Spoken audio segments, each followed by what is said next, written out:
제가 어떤 대외적 활동을 할 때, 대외적 활동을 하게 되면 우리 이제 성도님들의 지지 기반의 힘을 얻어가지고 제가 활동을 하게 됩니다. 성도님들이 지지해주지 아니하면 이게 좀 힘이 약해가지고 힘이 붙여서 어렵고 힘들 수가 있습니다. 이번에 몽골에 가는 것도 우리 집사님들이나 성도님들이 기도해 주시고 함께 해 주셨기 때문에 우리가 갈 수 있다고 생각합니다. 저는 교회를 이끌어 가면서 앞으로 우리 교회가 건강한 교회로 반듯하게 세워져 갈 수 있도록 이 시스템을 더 구체화시켜야 되겠다라고 생각이 들었습니다. 그래서 오늘 말씀드리는 것은 기존 우리가 해오던 것도 있고 제가 강조하는 것도 있습니다. 그래서 우리 교회는 이렇게 목회가 흘러간다라는 것을 아시고 여러분이 함께 해주시면 하나님께서 우리 교회를 더 강건한 아름다운 교회로 삼아갈 줄 믿습니다. 여러분이 이제 주보를 보면은, 주보 하나만 갖다 주실래요? 예, 주보를 보면은 우리가 꿈꾸는 교회가 이렇습니다. 우리가 꿈꾸는 교회는 바른 성경, 바른 말씀으로 움직이는 교회. 그러니까 우리 교회는 바른 성경이 있습니다. 그 성경이 뭐냐면 세례가 아니라 침례로 되어 있고 없음이 없는 성경, 그 성경이 바로 우리가 갖고 있는 킹 제임스 흠정역 성경입니다. 이 성경이 나오기까지 얼마나 감사한지 몰라요. 여러분들에게 제가 미라클 모닝에서 이야기도 했지만 전에는 침례자가 안 들어가 있어가지고 세례로 되어 있었잖아요. 근데 읽을 때는 다 뭐라고 읽었어요? 세례로 써 있는데 다 침례로 읽었다고요. 간혹 이제 교회 새로 오신 분들은 이제 세례로 하다가 모두가 침례로 하니까 바꿔가지고 침례로 하긴 했었습니다만은 그렇게 시간들을 보냈었습니다. 그리고 대한성서공회에서 침례교용 성경이 나온 적이 있습니다. 그래서 세례가 아니라 침례로 써 있었어요. 그렇지만 없음은 여전히 똑같이 이제 없는 게 아니라 없음이라는 구절이 있었던 그런 성경이 바로 대한성서공회에서 나온 성경입니다. 그래서 우리 교회는 어떤 교회냐? 바른 성경, 바른 말씀으로 움직이는 교회입니다. 하나님 말씀 생각해 보세요. 여러분, 성서 침례교회를 한다면서 어떻게 세례로 되어 있는 성경을 쓸 수 있느냐는 겁니다. 자존심도 없나요? 저는 그거에 아주 도전이 됐어요. 어떻게 세례로 되어 있는 성경을 쓸 수가 있습니까? 우리가 침례를 믿는데. 그래서 저는 이제 처음부터 킹제임스 성경으로 바꾼 두 가지의 뚜렷한 이유는 세례가 아니라 침례로 되어 있고 없음이 없는 그런 성경이다 라고 했기 때문에 거기에 기초를 해서 이제 제가 성경을 바꾸게 된 겁니다. 이제 지난 주간에 1번부터 4번까지 있는데 1번부터 4번까지를 종합을 해서 내일 아침에 종합해서 55분 28초 정도 되는데 그것을 올려드립니다. 그러니까 여러분들이 한 1.5속 배속으로 하면 못 알아들을 것 같고 제가 워낙 말을 빨리 하거든요. 1.2 정도로 배속을 해서 들으면 빨리 들을 수가 있습니다. 그래서 여러분들이 한번 다시 한번 쭉 정리가 되는 거니까 읽어보시면, 들어보시면 도움이 될 겁니다. 우리 교회는 또 사명으로 움직이는 교회입니다. 하나님이 주신 우리에게 미션이 있는데 그 사명으로 움직이는 교회, 또한 비전으로 움직이는 교회입니다. 강동성서 침례교회에서 믿음 생활을 할 때 필요한 것이 무엇인지 가이드북이 있을 때 더욱 수월한 신앙생활을 할 수 있다고 생각이 들어서 제가 우리 교회의 꿈과 비전, 목회 철학, 교회 문화를 소개하려고 합니다. 이것을 PDF로 만들어서 나중에 카톡방에 올려놓도록 하겠습니다. 저희 교회를 이제 홈처치로 정하려고 하시는 분들이 앞으로 더 있을 겁니다. 더 있을 거예요. 왜냐하면 진리의 교회를 찾는 사람들이 있다고 저는 믿거든요. 진리의 교회를 찾는 사람들이 분명히 있습니다. 왜 많은 사람들이, 성도들이 교회를 안 나가느냐? 교회가 흡족하지 않기 때문에 안 나가는 겁니다. 그래서 저는 이제 우리 교회에 하나님 말씀을 그대로 똑바로 우리가 말씀을 전하고 있으면 누군가 진리를 찾고자 하는 사람들이 오게 될 것입니다. 그럼 오게 되면 우리가 따뜻하게 그분들을 환영하고 함께하는 이런 모습일 수 있기를 바랍니다. 그래서 저희 교회에서 일어나는 모든 일은 교회 홈페이지에서 볼 수 있도록 그렇게 할 것입니다. 저희 교회를 이제 홈처치로 정하기 전에 이런 가이드북 안내서를 참고해 가지고 이 교회가 강동성서 침례교회가 이런 교회구나 라고 하는 것을 알면 훨씬 더 교회 생활이 쉽게 될 것이라고 생각합니다. 그리고 앞으로는 누구든지 교회 오면은 침례를 받아서 교회 회원으로도 받지만은 더 중요한 것은 뭐냐면 제가 처음 온 사람들이 들어야 할 설교를 시리즈로 해가지고 올려놔서 그 설교를 듣고 나서 이제 회원 카드를 쓸 수 있게끔 해야 되겠다라고 생각이 들어요. 그렇지 않으면 너무 교회 와서 이렇게 혼동스러운 모습들이 있을 수 있기 때문에 그렇습니다. 그 다음에 이제 우리 교회 약사를 간단하게 보겠습니다. 우리 교회 시작은 1977년 고 길금생 목사님과 그리고 이종순 사모님이 시작하셨습니다. 처음에 교회 이름은 강남 성서 침례교회. 여기가 강남구였죠. 여기가 다 강남구였습니다. 근데 이제 분구를 하다가 이쪽은 강동구, 송파구, 강남구 이렇게 나누어진 것 같습니다. 그래서 현 위치에 강동구로 되어 있기 때문에 우리 교회 이름은 그대로 계속 강동 성서 침례교회로 된 것입니다. 길금생 목사님은 교회를 개척하시고 여러 가지 어려움 가운데서도 16년간을 올바른 교회를 세우시다가 하나님의 부르심을 받아서 천국 가셨습니다. 그러다가 이제 제가 1994년 3월에 우리 교회로 부임을 했어요. 근데 올해 이제 3월이면 제가 만 30년 되는 데입니다. 만 30년. 자, 우리 집사람하고 저하고 40년째예요. 5월 7일이 제 결혼기념일인데 40년. 좀 징그럽지 않습니까? 어떻게 40년 동안 살았나? 그런 생각이 들기도 하고요. 어떻게 살았냐?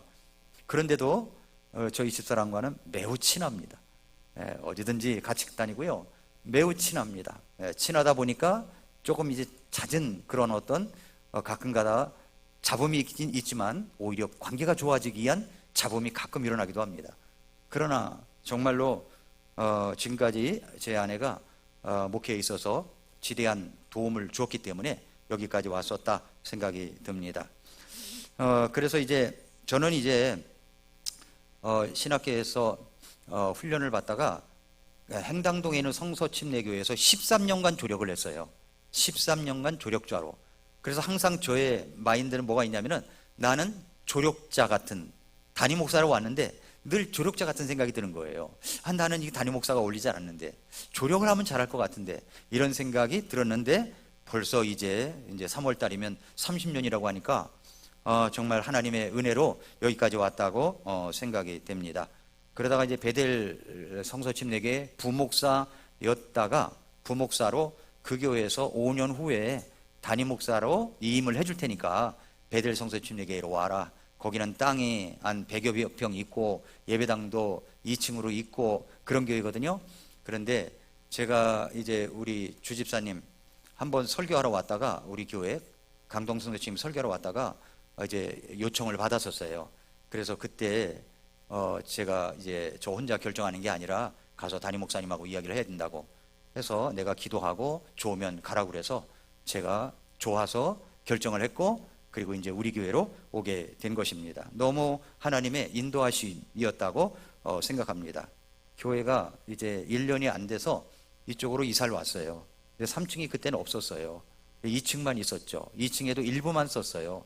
근데 하나님께서 점차로 돌려주셔서 2층 전체를 쓰게 해줄 수 있도록 하시고 지하를 쓸 수 있게 하시고 거기다가 또 공항과 병원의 5층에 강당도 쓸 수 있게 하시고 그래서 여기에다가 예배당을 지을 수 있도록 하나님이 인도하셔서 우리가 이거 인테리어 비용을 다 들여가지고 이것을 이제 인테리어를 해서 지금까지 오게 된 것입니다. 우리 교회당 예쁘죠?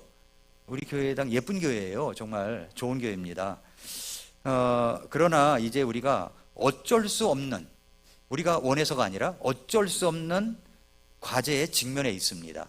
그것은 공원장님 이제 그 살아 계실 때 모든 것을 정리하고 싶은 마음이 있어서 작년에 따님 두님하고 저희 그 사무실에 왔었습니다. 그리고 과정을 다 이야기했고요. 그리고 이제 설계사 되는 분을 모시고 와가지고 내가 목사님이 여기에다가 3, 4층에다가 1, 2층은 병원이고 3, 4층은 교회로 쓴다면 무엇을 넣고 싶은지 이야기하라고 그래가지고 다 이야기를 했습니다. 제 기도 제목은 여러분이 중보기도 제목에 거기 다 나와 있어요. 그냥 다 이야기를 했습니다. 그래서 공원장님이 침례탕도 아예 설교에 들어갔으면 좋겠다고 이 말씀을 하시는 거예요. 그래서 깜짝 놀랐죠. 그래서 침례탕이 뒤에 있으면 뒤에 공간을 차지하더라고요. 그래서 뒤에 공간이 있는 게 아니라 옆에 사이드에다가 할 수 있었으면 좋겠다 이야기를 했고, 3층에 이제 4층에 교회당을 하게 되면은 레슨실이 들어오는 입구에 있고, 방송실이 있고, 침례탕이 있고, 그 다음에 옥상에는 이제 그 체육관이 있어서 누구든지 이거 볼대를 높이 세워가지고서 망을 치우면 거기서 볼을 쳐도 아이들이 그 안에서 재밌게 놀 수 있으니까, 여름이면 또 텐트 가지고 와서 거기서 텐트 캠핑을 해도 되니까 그런 생각을 했습니다. 그래서 이제 3층에는 이제 우리가 꾸미는 대로 이야기를 했고, 설교사가 모든 것을 돌아보고 갔습니다. 근데 이제 설교사가 어떻게 설교를 하는지 아직 진도가 안 나가는 것 같아요. 그래서 원장님이 조금만 기다려 달라고 해서 지금 기다리고 있습니다. 우리는 새 교회당 건축의 꿈을 갖고 있는데, 그건 우리가 그렇게 해야 되겠다라고 생각하는 것이 아니라 어쩔 수 없는 과제입니다. 해야 됩니다. 그건 어쩔 수 없는 과제예요. 그래서 그렇지 않으면 이만한 그 건물에서 우리가 쓰던 것들을 여기에 전세 비용을 가지고, 또 월세도 있지만은 그 딴 데 가서 얻을 수가 없어요, 이만한 가격에. 그래서 우리가 주님 앞에 기도하고 있습니다. 하나님께서 우리 교회에 빌딩을 주시고, 우리 교회에게 적합한 꿈 리스트가 다 들어가 있는 빌딩을 달라고, 매입할 수 있는 능력을 달라고 기도하고 있습니다. 근데 우리 교회가 30년간 해온 일이 있어요. 그게 뭐냐면 세계 선교입니다. 세계 선교. 그래서 몽골에 여병무 선교사님 파송한 이후로 그때 당시 10만 원 후원금을 보냈었거든요. 그래서 매년마다 10만 원씩 올리자, 그렇게 해서 지금 계속 올라가서 어느 정도, 이 정도면 됐겠다 해가지고서 멈췄고, 그리고 친교회에 인준을 받아가지고 이제 친교회에서 각 교회에서 이렇게 후원을 해줘가지고 두 선교사님 다 보내게 됐습니다. 제가 기억에 남는 것은, 제가 그때는 참 담임 목사로 취임한 지 얼마 안 돼가지고 좀 뭔가 어리버버 했었거든요. 그래서 이제 전국 친교회에서 이제 인준을 받는데 여병무 선교사님이 나와가지고서 동토 땅에서 온 거잖아요. 그것도 몇 시간에 걸쳐서 온 거잖아요. 그래서 이야기를 했는데 목사님들이 자기 이야기를 하느라고 잘 안 듣는 거예요. 잘 안 듣는 거예요. 참 너무나 이게 저는 상처가 됐죠. 그래가지고서 이제 인준을 받는데 주저주저 하니까 김우세 목사님이 딱 나오셔서, 여러분이 인준을 안 해도 강동 성서 침례교회는 선교를 계속할 겁니다. 그러나 우리가 이분을 인준한다면 큰 우리 친교회 좋은 선교사로서 일을 할 것입니다. 그러니까 인준을 해달라고. 그렇게 하니까 어른이 나와서 한 말씀 하니까 분위기가 쫙 바뀌어가지고 인준이 된 거예요. 그래서 저는 이제 여병무 선교사님이 나와서 이렇게 이야기를 하니까 시간이 조금 길었거든요. 10분, 20분. 그러니까 앉아가지고 짧게 하세요. 선배 목사님이 짧게 하세요 이러는 거예요. 그래서 제가 끝나고 그분을 만나가지고, 목사님은 여기 우리도 필요치 않은 얘기를 하느라고 몇십 분 잡아먹으면서 동토의 땅에서 온 선교사가 그 이야기를 하는데 짧게 하라는 말이 무슨 말입니까? 목사님 어떻게 그렇게 말씀하실 수 있냐고 제가 이제 좀 따진 적이 있어요. 참 가슴이 아프더라고, 그런 것들이. 그래서 결국은 이제 인준을 받아가지고 했고, 김종옥 선교사도 인준을 받게 됐고, 그 다음에 이제 목사 안수를 주었습니다. 목사 안수를 주었던 이유는, 원래 목사 안수를 안 주려고 생각했어요. 왜냐하면 울란바토르 대학의 학생들에게 교수 신분으로 학생들에게 접근하는 거하고 내가 목사다라고 하는 거하고 접근하는 거하고는 좀 다르겠다라는 생각이 들었어요. 그래서 안 하다가 이제 필요성이 있어가지고 이제 먼저 여병무 선교사님 목사 안수를 주었고, 그 다음에 이제 김종옥 선교사님 목사 안수를 주어서 그 다음에 몽골에 있는 칭기스 목사, 택시 목사, 이렇게 다 목사 안수식을 우리 친교회에 있는 목사님들하고 함께 가서 할 수가 있었습니다. 근데 우리 교회만 몽골 선교하는 건 아니에요. 전국 교회에서 많은 지원과 후원과 기도가 있었기 때문에 몽골 선교는 아름답게 이루어졌다고 믿습니다. 그래서 여러분들이 주보에 보면은 맨 뒷면에 우리가 꿈꾸는 교회가 있고 목회 비전이 있습니다. 이것은 그냥 써놓는 게 아니라 저의 목회 철학과 비전, 꿈을 기록한 것입니다. 그래서 이런 걸 보시고 기도도 하시고 우리 교회가 이런 교회다라는 것들을 마음에 담아두시면 좋겠습니다. 자, 강동 성서 침례교회는 미국의 성경적인 독립 침례 교회들처럼 성경 디모데전서 3장에 근거하여 남자에 한해서 목사를 세우고, 그리고 집사만 교회의 직무를 수행자로 세웁니다. 교회 조직은 크게 목사와 집사회와 그리고 목장, 그리고 남선교회, 여선교회 이렇게 되는 거죠. 그리고 섬김 부서들이 각 있게 되는 겁니다. 그리고 이제 앞으로 위원회를 구성해서 그 위원회에서 특별한 어떤 재능 있는 분들을 이제 그 위원회에 들어서 일을 할 수 있도록 하려고 합니다. 먼저 집사회. 집사회는 교회 재정과 연간 일정 등의 일을 다루도록 하겠습니다. 실제로 섬기고 일하는 것은 섬김 조직을 통하여 이루어져 가지고 교제하는 각 목장을 통해서 이루어집니다. 그러므로 집사님들의 모임은 교회의 공적 기관이에요.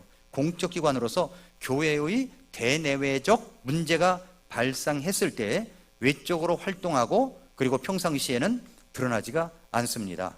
물론 집사님들은 각 섬김 조직에서 섬김의 각 모습대로 일을 합니다.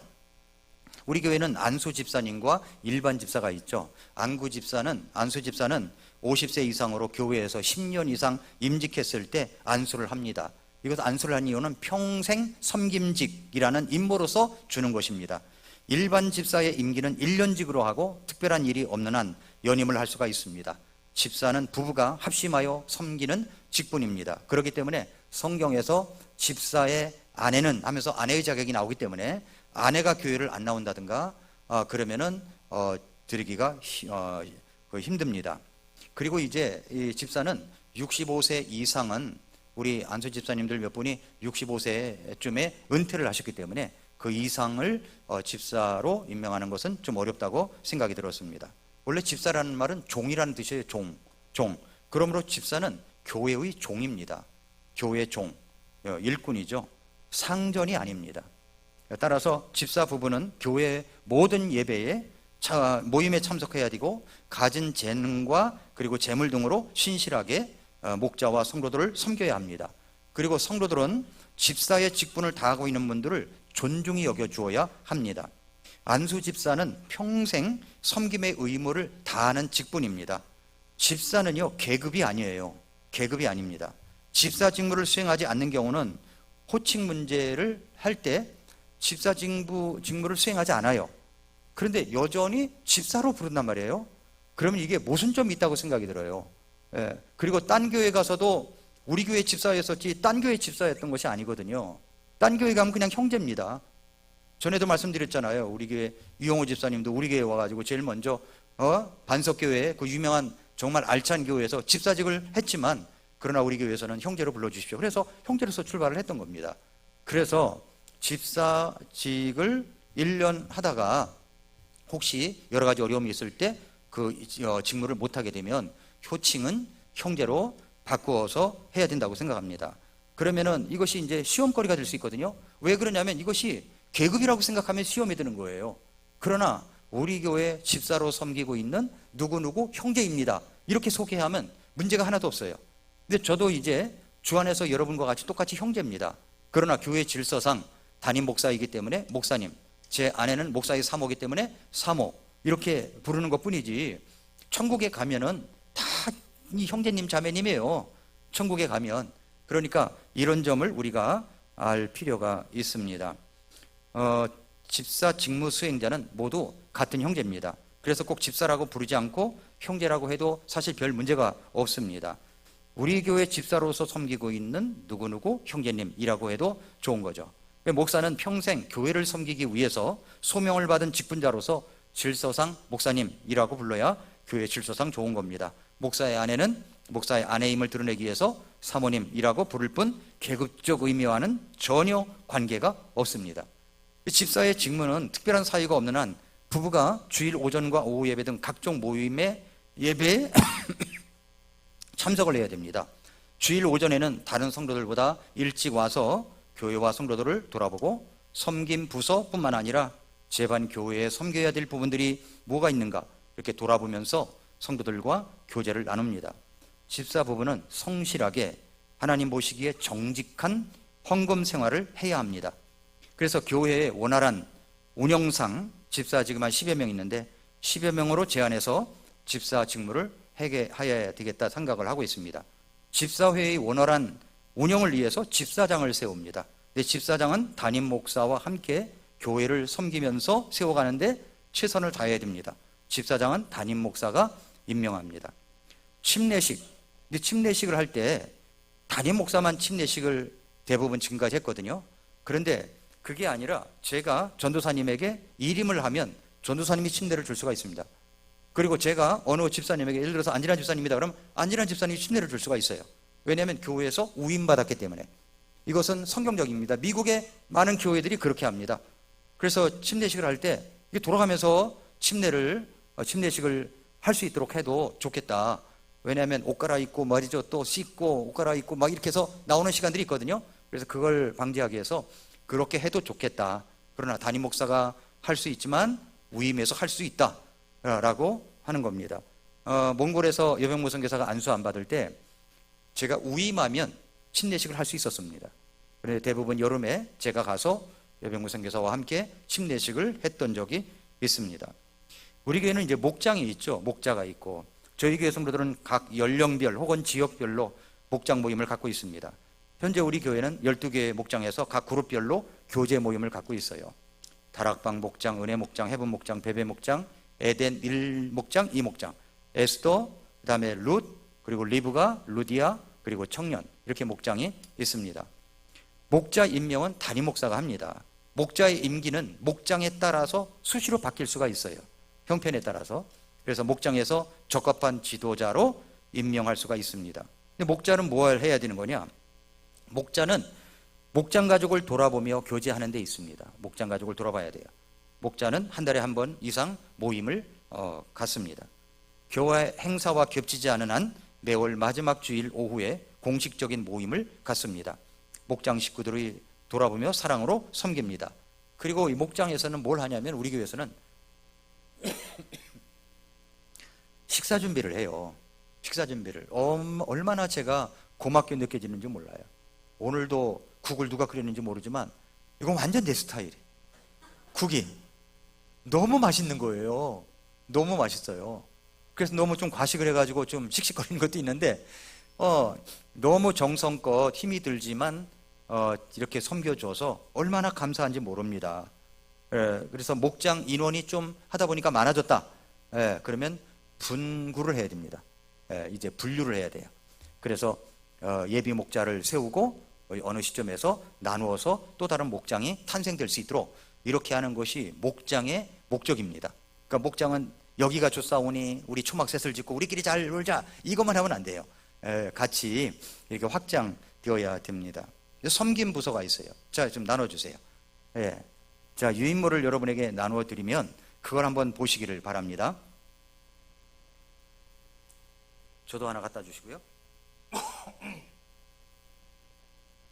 네.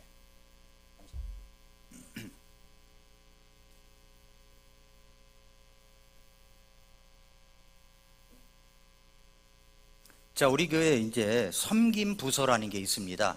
섬김 부서.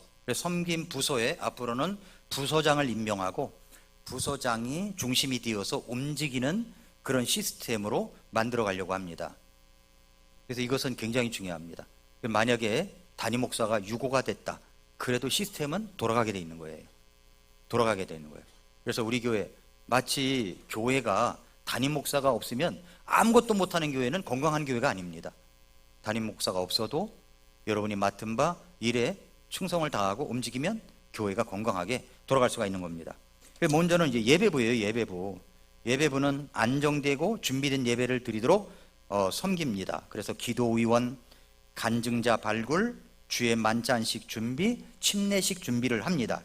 그 예배에 들어갈 계획기도와 헌금기도 순서를 정하고 알리는 일, 이것을 하는 겁니다. 집사님 중에 아니면 여러분 가운데 한 분이 헌신하시면 그분이 중심이 돼가지고 그런 모든 것들을 짜는 거죠. 주일 오후 예배 때 간증자를 발굴해가지고 주일 오후 시간마다 간증할 수 있도록 합니다. 순서는 담임 목사와 예배 담당자와 협의하에 정하고 예배부에서 관리합니다. 부득이한 사정으로 일정이 맞지 않을 경우 예배부 담당자에게 사전 연락합니다. 기도를 못하겠다든가 다른 것을 못하겠다면 간증을 하기 원하는 분은 예배부 담당자에게 신청합니다. 매 분기 첫 번째 주일 오후 예배에 아예 이게 정했어요. 매 분기별로 첫 번째 주일 오후 예배에 주의 만찬신과 침례식을 갖습니다. 침례 받을 사람이 없다. 그러면은 이제 그냥 주의 만찬식만 하는 겁니다. 그러면 여기에 매 분기 언제라고 그랬어요? 매 분기 첫 번째 주일. 매 분기. 그럼 4월 첫 주죠? 4월 첫 주. 지금 1월 달 오늘 첫 주니까 4월 첫 주일 날 오후 예배에 주의 만찬식과 침례식을 갖는 겁니다. 침례자가 없을 경우 주의 만찬식만 거행합니다. 3월, 6월, 9월, 12월 이렇게 갖도록 하겠습니다. 주의 만찬은 침례와 더불어 우리 주님께서 신약교회에게 주신 규례입니다. 주의 만찬 시에는 누룩 없는 빵과 포도즙으로 합니다. 포도에 누룩이 들어가 있으면 안 돼요. 누룩이 들어가면 뭐가 돼요? 술이 되는 거예요. 술이 되는 거예요. 그래서 포도즙이 되는 겁니다. 침례 받을 자는 사전에 구원의 확신 여부를 확인하며 교회 앞에서 간증하는 경우는 특별한 경우에만 하겠습니다. 그러니까 무슨 얘기냐면은 앞에 나와서 잘 이야기를 못해 이분이. 그런데도 막 하라고 하니까 이게 좀 무리가 되어서 어려울 수 있다 생각이 들어요. 그래서 그런 분은 그냥 체킹만 하고 특별한 경우에 하실 수 있겠습니까? 라고 물었을 때 할 수 있겠습니다 하는 분만 교회 앞에서 간증할 수 있도록 그렇게 하겠습니다. 침례 이후에는 회원가입 신청을 받고 교회에서 꼭 들어야 될 설교를 시리즈로 해가지고 알려드리면 그것을 들어야 됩니다.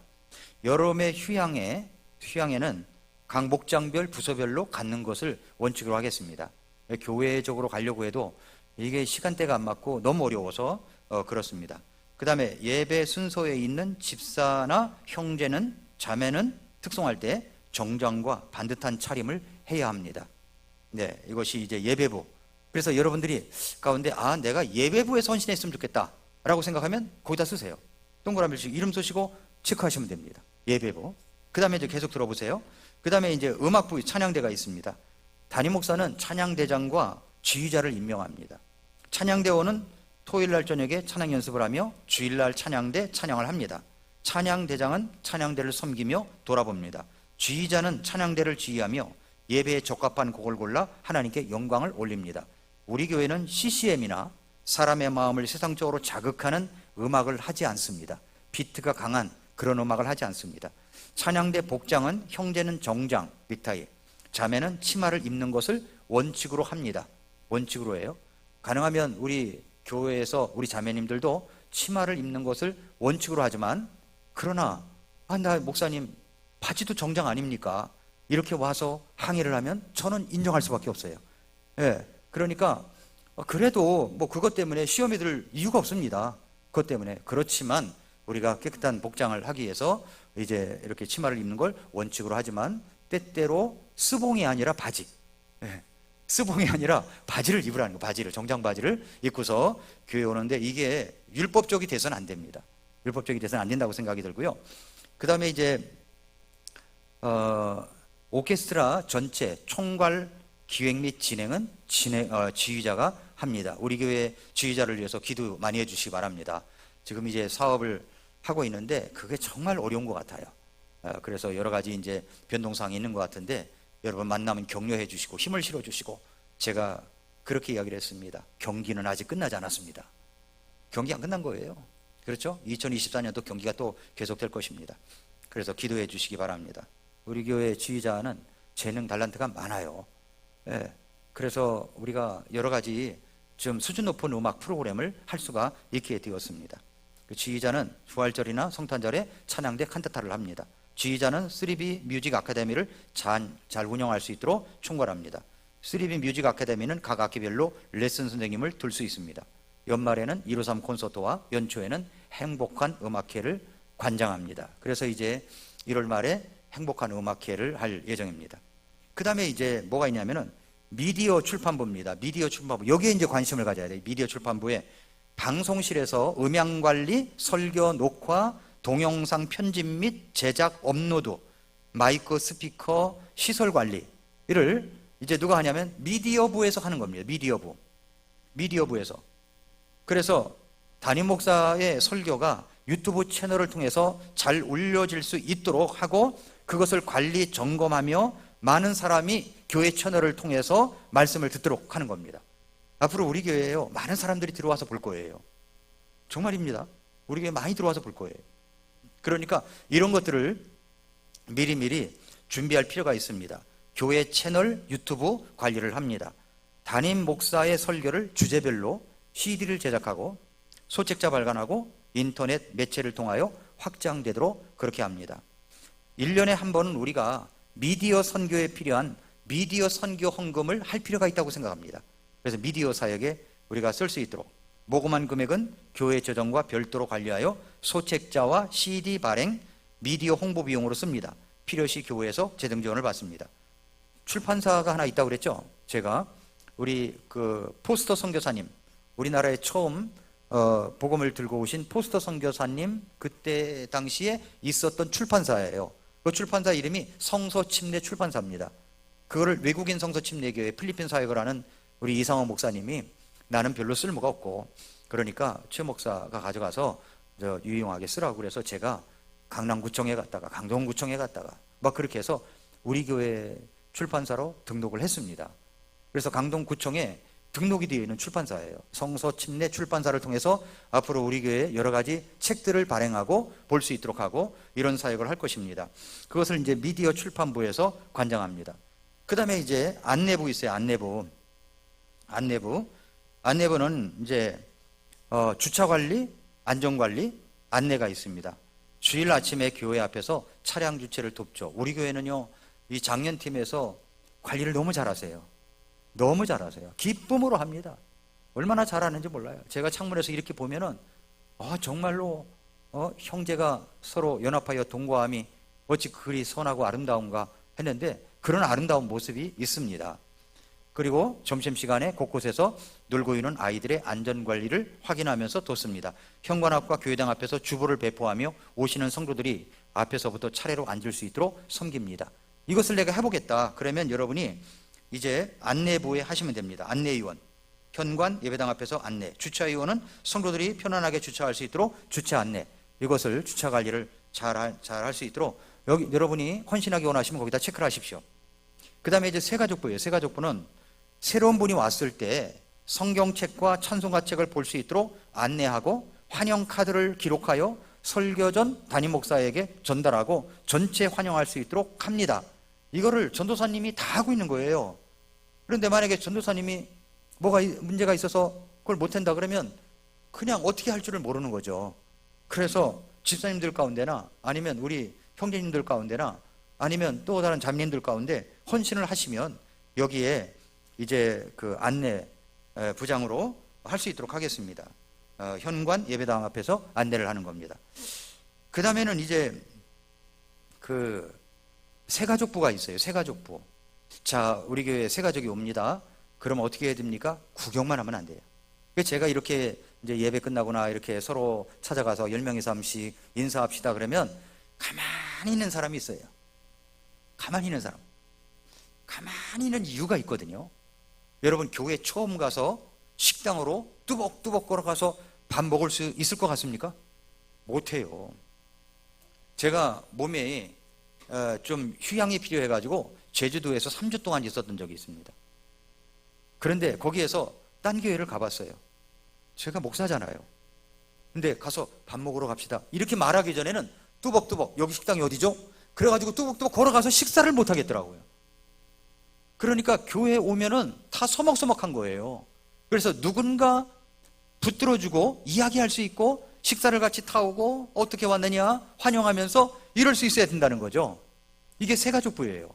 새가족부는 어떤 데냐면 어떤 곳이냐면은 죄송합니다.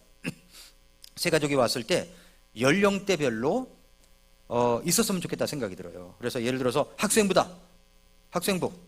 학생부에서 누가 새로운 사람이 왔다. 그러면 나와서 하는 거예요. 예, 민채. 민채가 해도 되지. 민채가 오후 예배도 참석하고 아주 기뻐요. 예, 뭐 하는 거예요. 새로운 사람이 왔을 때 그러면 민채가 나타나는 거야. 그래가지고서 환영하고 말이죠. 웰컴하고 끌어안고 남학생은 안 되지만 아무튼 그렇게 해서 이제 그렇게 해야 되는 겁니다. 학생부에서 하는 거예요. 학생부에서. 그래서 동료 학생인데 그렇게 나를 웰컴한다. 그럴 때 이게 신이 나거든요. 그뿐만 아니라 청년대학부가 오면 청년들 가운데서 또 내지는 조금 연장자도 괜찮아요. 돌아보고, 그 다음에 30대, 40대, 50대, 60대 이상 이렇게 나누어 가지고 환영을 해주는 겁니다. 그래서 이런 것 때 여러분이 헌신하세요. 거기다 표시를 하세요. 제가 이따 끝나고 저 나갈 때 다 이제 체크한 거 확인하고 그렇게 하도록 하겠습니다. 자, 그 다음에 애경사부입니다. 애경사부도 성도들의 애경사를 섬기는 겁니다. 좋은 일이 있다, 슬픈 일이 있다, 그분이 애경사부의 부장이 연락하고 그 다음에 조화도 챙기고 이렇게 해서 하는 거죠. 그 다음에 도서관리, 어린이부터 성인까지 읽을 수 있는 도서를 잘 정리해 가지고 섬기는 겁니다. 그래서 우리 교회는 이곳에서부터 시작하여 우리 세상에서 가장 좋은 도서관이 생길 거라고 얼마나 오래전부터 우리가 써놓고 기도했습니까? 그런 도서관이 생길 겁니다. 그러니까 여기에 헌신을 해 주시기 바랍니다. 그 다음에 이제 주방부는 여선교회 전체 목장이죠. 네, 이건 관리는 여선교회 회장이 합니다. 그리고 이제 다른 부서에 여러분이 체크를 하셔서 이걸 내시면 돼요. 체크하세요. 어떤 곳에 내가 섬길 수 있을 것인가 하는 것을 하는 겁니다. 자, 이렇게 이제 섬김 부서예요. 섬김 부서. 그 다음에 이제 위원회가 있어야 돼요. 위원회. 집사회를 중심으로 성도들 가운데, 집사와 성도들 가운데 다음과 같이 위원회를 두는 겁니다. 어떤 위원회냐면 첫째는 재정위원회. 재정위원회는 재정부장과 재정부부장을 둘 수 있습니다. 재정위원회는 전 집사들로 구성합니다. 재정위원회는 연말 결산을 하여 교회의 모든 재정 보고를 전체 사무회의 때 보고합니다. 건축 재정을 위한 제방 사항을 의논하며 집행합니다. 그리고 이제 우리가 한 달에 한 번씩 영수증이다 해가지고 여러분이 헌금한 거를 헌금자 명단을 내죠. 이거는 한 달에 한 번씩 게시판에다가 붙여놓고 주보에 삽지는 하지 않겠습니다. 예, 그렇게 해서 여러분이 필요하면 가서 보시고 내가 누락됐다 그러면 말씀하시면 됩니다. 어떤 분 그거에 관심도 없으신 분이 계시거든요. 근데 그게 주보 사이에 들어가 가지고 어떤 분이 좀 곤란해 하는 경우도 있을 수 있으니까 그렇게 하겠습니다. 재정위원회가 있고요. 그 다음에는 재산관리위원회가 있어요. 앞으로 우리 교회는 재산이 늘어날 것입니다. 재산이 있게 될 거예요. 그러면 재산관리위원회는 교회의 모든 재산을 관리하는 겁니다. 관리하는 거예요. 그래서 재산관리위원회. 그 다음에 세 번째는 건축위원회입니다. 건축위원회. 앞으로 우리 교회는 피할 수 없는 중요한 과제인 건축 문제에 대두하고 있습니다. 그래서 예배당과 각 공간을 어떻게 만들어 갈 것인지를 건축위원회에서 의논하는 거죠. 같이 의논하고 예배당과 이제 각 공간을 어떻게 만들어 갈 것인지 의논하고 앞으로 2년 동안 있을 건물에 대해서 서로 의논하고 찾아서 정하고 그 다음에 건축에 따른 모든 제반 사항들을 의논하며 함께 결정하여 진행을 합니다. 이것은 집사님들 뿐만 아니라 건축에 조예가 깊은 분들이 함께 하면 좋습니다. 그래서 이런 분들이 함께 하면 우리 교회가 좀 더 아름답게 각 부서마다 일을 하면서 나아갈 수 있다라고 생각이 됩니다. 이렇게 우리 교회의 흐름이에요. 흐름. 이렇게 목회를 이런 식으로 한다는 겁니다. 그래서 이런 흐름을 알고 여러분이 헌신하고 섬기고 함께하면 이제 우리 교회가 이렇게 흘러가는구나 이렇게 알게 되면 여러분들이 헌신하기에도 아주 좋은 결과가 있을 것이라고 생각이 됩니다. 저는 3B 뮤직 아카데미가 우리 교회에 우리 청소년들에게 굉장히 희망을 주었다고 생각합니다. 앞으로도 우리 아이들이 3B 뮤직 아카데미를 통해서 이제 더 성장하고 음악을 많이 공부하고 나아가야 됩니다. 자, 한 가지 오늘 이제 제가 한 분에게만 이야기했던 아주 비밀을 여러분에게 말씀을 드리겠습니다. 비밀이라니까 이제 솔깃하죠. 예, 뭐냐면 제가 이제 대외적인 활동을 하잖아요. 대외적인 활동을 해서 이제 신학교의 교수로서 활동을 하고 있습니다. 그런데 이제 먼저 우세대 선배 목사님들이 이제 은퇴를 하는 거예요. 그러니까 우리 또래 세대가 와야 돼. 그런데 제 또래 세대에 같이 친구 목사님인 천병서 목사님 은퇴했죠. 서상호 목사님 은퇴했죠. 그러니까 이충세 목사님하고 저하고만 남았어요. 그 또래가. 근데 우리 그 신학교가 이제 문제인 겁니다. 신학교가. 그래서 신학교 제가 이번에 1월 달에 셋째 주 월요일 날 행당동 교회에서 독서 토론회를 해요. 전에도 말씀드린 적 있지만은 앞으로 우리 성서침례교회에서 멸절될 교회들이 상당히 있는 거예요. 이거 우리가 정신 차리지 않으면, 시대의 트렌드를 읽지 않으면 교회가 다 사그라드는 겁니다. 예를 들어서 이제 저 관산, 장흥, 성남 이런 곳에 가면은 거기에 주의옥자매님 어머니가 나가는 교회도 아주 훌륭하신 어머니도 계십니다. 근데 거기에 목사님이 은퇴를 하면 누가 그 교회를 하겠냐는 거예요. 누가 그 교회를 하겠느냐. 그리고 교회가 지금 자기 주체도 못해가지고 후원원금을 받아가지고 운영하는 교회에 목사가 은퇴하면 누가 가서 그 목회를 이어받아서 할 수 있겠느냐는 겁니다. 안 돼요. 왜냐하면 전임 목사님 이제 살해한다고 하죠. 신임 목사님 한다고 그러면 신임 목사님이 제대로 일을 못해요. 그러니까 이것을 어떻게 해야 되느냐는 거예요. 어떻게 해야 되느냐. 이런 과제 앞에서 제가 큰 숙제를 안고 있습니다. 제가 그래도 친교에 가면은 이제는 나이가 이제 어른이에요. 저 깜짝 놀랐어요. 나이가 어른이에요. 이제 제 위로는 별로 없어요. 이충세 목사님도 저보다 나이가 어려요. 그러니까 나이 순서대로 모여 그러면 제가 위에가 있는 거예요. 그러다 보니까 참 이제 우리 친교회가 살아남을 수 있는 그런 길을 열어야 됩니다. 그런데 이제 신학교를 하는데 누가 학정을 하고 누가 이사장을 할 것이냐, 이 문제가 나왔습니다. 그래서 제가 이충세 목사님이 외국에 유학도 다녀오고 또 선교사로도 다녀간 했으니까 학장으로 했으면 좋겠다. 그래서 전임 학장님과 이야기를 나눴습니다. 그 학장님은 이제 저하고 많은 대화를 나눴었어요. 그러면 그 대신에 이제 저보고 이사장을 하라는 겁니다. 근데 가만히 우리 교회를 보면 이사장을 할 형편이 안 되는 거예요. 왜냐하면 지금 후원금에다가 매달 30만 원씩 우리가 후원금을 보냅니다. 이게 3배로 뛰어야 되는 겁니다.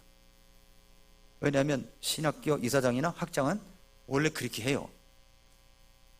원래 이사장은 돈 이사장이라고 그러잖아요. 그렇게 합니다. 이걸 어떻게 할 것인가 아주 고민이 많아졌어요. 그래서 제가 우리 집사장이신 윤상준 집사님에게 얘기를 했더니 이게 무슨 말씀이냐고, 해야 된다고 말씀을 하시고 그러셔서 제가 이제 용기를 얻어가지고 여러분에게 말씀을 드리는 겁니다. 그 누군가가 여러분이 후원을 해주시면 할 수가 있습니다. 누군가가. 근데 절대 부담 갖지 마세요. 누군가 할 거니까.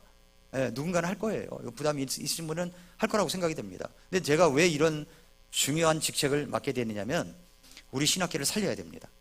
그래서 제 아이디어입니다. 제가 어떤 아이디어를 내냐면 각 교회마다 이제 온라인 바이블 칼리지를 만들어 가지고 온라인으로 등록돼서 웬만한 사람들은 다 온라인으로 강의를 듣게 해서 2년 과정을 만드는 거예요.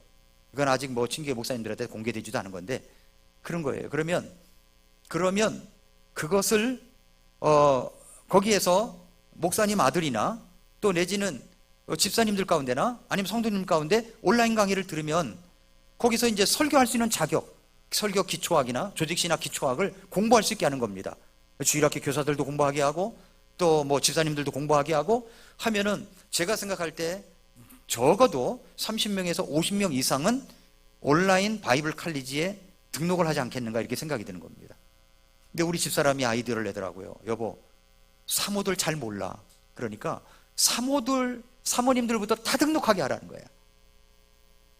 좋죠?